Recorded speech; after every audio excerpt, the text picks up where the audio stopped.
হারামজাদা, যা আমার জন্য একটা উট নিয়ে আয়।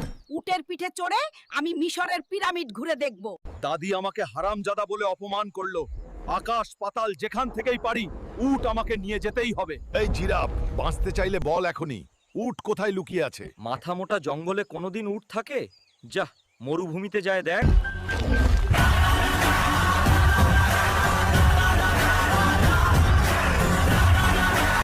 জিরাফ তো মরুভূমির কথাই বলল, কিন্তু কোথায় আছে সেই উট?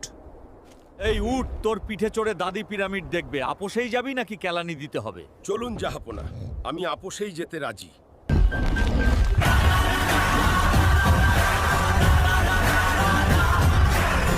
দাদি, এই উট তোমাকে পিরামিডের দেশে নিয়ে যাবে। কি রে উট, সত্যি নিয়ে যাবি তো নাকি আবার মরুভূমিতে ফেলে দিয়ে আসবি? আরে এ উট তো সত্যি সত্যি পিরামিডের দেশে নিয়ে এলো রে। আরে দাদি তো উটকেই পিরামিড বানিয়ে দিল রে।